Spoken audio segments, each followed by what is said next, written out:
All right, so I was asked, how do you create prompts in Clay? Newer SDRs are not likely going to be experts at prompt engineering within Clay, so you could call this a prompt primer or 0 to 100 advanced technique in prompting Clay to get desired results. So what I'm going to do is just show you a basic email prompt.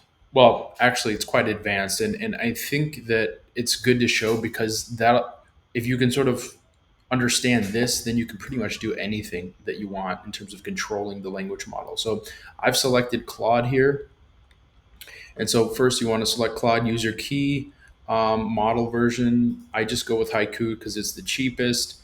And I think what you'll find is that you get the best results through prompt engineering, less so other methods. Obviously, if the data has to be good to begin with. If the data is not good, then you're not going to get good results. But you can still get really far with lesser models or cheaper models with good prompt engineering. So let's dive into it. And what I'm going to do is give you a sort of overview and definition and a breakdown of each section of the prompt so that you can kind of take this to apply to whatever that you're doing in your project, whatever result you're trying to get. Take these concepts and principles and just basically copy and paste each section. So, first thing I like to do is give it a sort of objective, and sometimes I'll do a hashtag and objective. Um, and then before I, provide the specifics of like what template that I want to use, which I'll do later in the prompt, I'd like to give it all of the pre-work or pre-definition guidelines, if you will.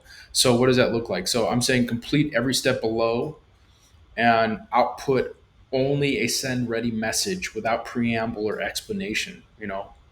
I just want the send ready message. I'm making that very clear up front because with prompt engineering, you want to put the most essential and important stuff at the top of the prompt, so at the beginning of the prompt, because AI automatically will prioritize it then if it's earlier.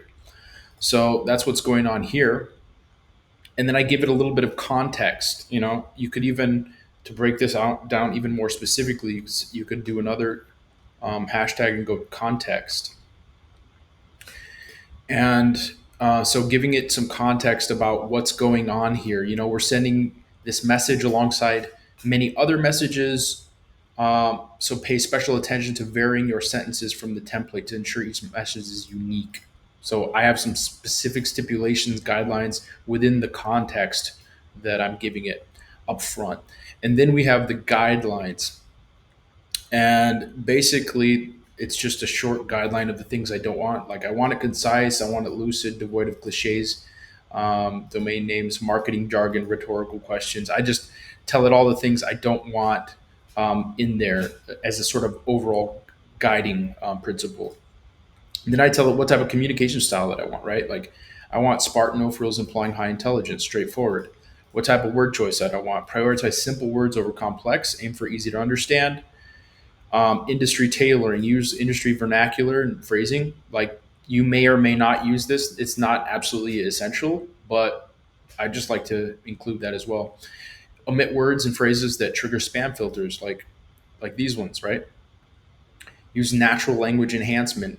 An experienced copywriter would craft a version using relatable industry language, brevity, and friendly yet professional tone. Um, So I'm just further emphasizing the natural language um, as well. And then I give specific formatting guidelines. Like, I want a specific word count. I want the readability to be a certain way. You could say write at a ninth grade reading level or something like that, or fifth grade or whatever. Avoid spam words. I sometimes will emphasize or re-emphasize important points, like I mentioned the spam before. I'm telling it what I don't want. I don't want any sign off or signature or closing sentences. I just want the message. And then specific instructions about how to handle company names, right? And then I have multi step personalization instructions.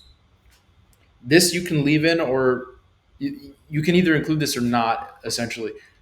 This is a more advanced level prompt engineering process that I built out where it literally varies up the wording from generation to generation, essentially. by following this process. I'm not going to get into it here. Then only then do I provide the prospect actual data after setting all of those guidelines and stipulations. So I'm setting the rules up front. It's sort of like when you speak with a person, and you're, let's say you're bringing in some high schooler to do some job to work in like an ice cream shop or something. You're saying, look, the ice cream's over there. Don't touch that machine right there because it'll blow up. Always greet the customer within the first 5 minutes. And always be friendly and nice or something like that. You're like setting the guidelines right from the beginning of the of everything so that it's very clear up front what's to be done and what's not to be done. So you can kind of think of it that way in terms of your prompt framework in your head. And so you don't need to necessarily copy everything that I've done here verbatim. You might change, you might do it completely differently in the way that you want it.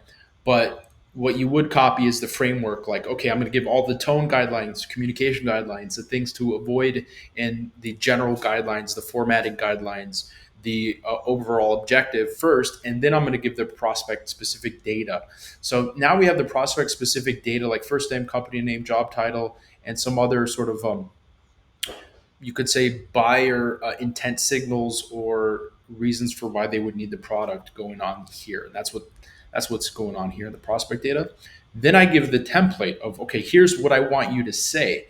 And the reason why we use a template message is because if you give the language model too much leeway, in other words, if you don't control what it says, you're going to get very strange and random outputs. And when we're talking about personalization at scale with potentially thousands of contacts in a spreadsheet, we really want to maximize the control as well. So that's why the template. And so here I often found to enter the first name placeholder, I'm sorry, variable is the best way to go about it, because if I found that if you just put like if you just do like first name like that as a sort of placeholder, it sometimes for some reason just misses the mark. And this is not a mistake that we can really afford in outbound. You can't mess up somebody's name. So I just put it in. You can see right here, they're all listed. So I just put it in the variable for this one specifically.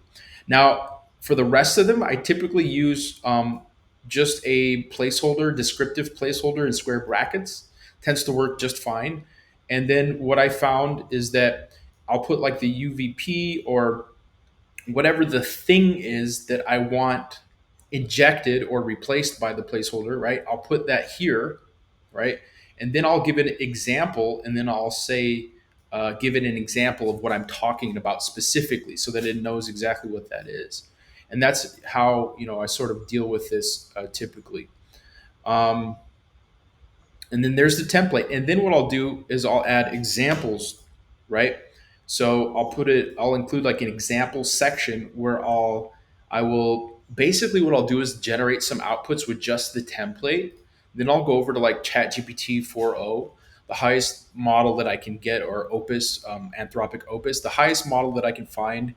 I will paste the results of that in and say, enhance this copy, make it sound more human, make it more concise, make it more brief, to the straight to the point, right? I'll give it some guidelines essentially, get the output from that high quality model and include it here as examples.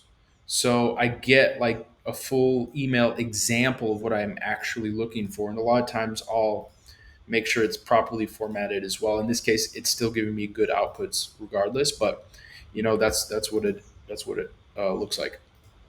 So I'll just provide examples, and I'll kind of go crazy. And I've learned like the more examples you provide, almost the better to a certain point. Obviously, like you don't want to go all day long, but I give it a ton of examples that I've either handwritten or generated. And then I add some notes at the end of it. So like these are kind of just reminders, right, of specific things that I want done. And you don't have to get this all right from the very beginning of setting up the prompt. As you iterate the prompt, you test and see what the outputs are. You'll add to these notes towards the end of it.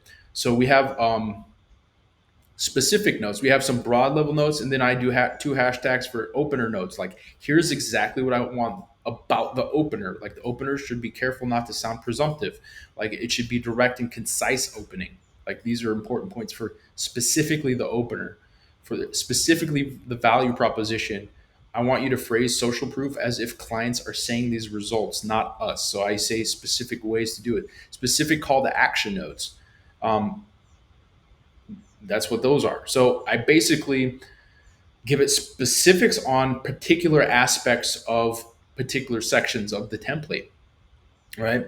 And then I give it a final read and revise because I want it to be reflective in its analysis, right? I want it to look back on the thoughts, the processes, the basically the final output, and ensure specific things, right, that you can see here. I'm not going to read it all out. And then I give it a final expected output, like I like to cap it off with like, hey, finally, this is what I expect. Like, this is what I expect to see. No, hey, that's a little annoying. Um, I don't want any intro, right? I don't want any intro explanation or preamble, pre or postscript. Like, just output only the send ready personalized message that feels like a genuine peer outreach, not a generic sales pitch, right? It should, and then I just sort of reiterate the absolute essentials. Like I need it to be exactly this way. And you might be thinking at this moment, like, holy moly, that's a lot of prompt engineering going on in there. It's super complex. And you would probably be right. However, we have to understand that when we are scaling to the thousands of outreach messages with each different prospects, and this, we need to put a lot of guidelines. We need to put a lot of upfront effort into constricting the language model. But not only constricting the language model, because like with a child, you wouldn't just tell a child, "Don't do this." You say, you know, uh, do this instead, right? So it's like, do not do that, but what would be better to do is to do this. And so that's where these examples, as I mentioned before, the examples come into play. This is like, I've given a lot of what not to do and what to do, and I'm giving examples of what that actually looks like. And that combination really helps the language model like wise up and be smart. Now, one other thing that I like to do is I like to utilize let's go to the systems settings. Where is it? Yeah. So we have this one, and then we have this one. Yeah, you are an intelligent. So the system prompt kind of, first of all, it comes before the user. This is called the user prompt, the thing that we've just been discussing. Before the user prompt comes the system prompt, and so this is the sort of the pre-programming of the language model before it actually sees the whole big prompt that we just gave it. And so you want to think of it as like giving a persona, a personality, this is who you are. Hey AI, this is who you are. This is what I want you to act as, right? So I'll often say like, you are an intelligent, or act as an intelligent, blah blah blah blah blah. In this case, an SDR, good at top level at cold outreach, for example, right? So I find including a system prompt like this that gives it a specific role further helps the language model, because you got to think the language model knows all of human knowledge on the internet, basically. It's a lot of knowledge. And when you give it a system prompt like this as a persona, you're telling it, the language model, to tap into a specific areas, right? Specific areas within that larger overall universal knowledge. You're saying, don't look all over the place. Like, look specifically here. Not, like everything you know about what a top level SDR does. That's where I want you to focus your attention, essentially. So that's what we're doing there. So creativity wise, I like to do point 0.7. In this case, it only gives you a point 0.8 option, but I found around under 1.0 for sure, because a temperature of 1.0 is really creative. A temperature of 0 is very predictable, and you could say less creative or deterministic. So I find point 0.7 is really the best. Unfortunately, Clay doesn't allow that, so I do point 0.8. So that's basically the broad strokes overview. And I think you can get a lot out of this. Everything that I discussed here, there is just a ton of guidance here.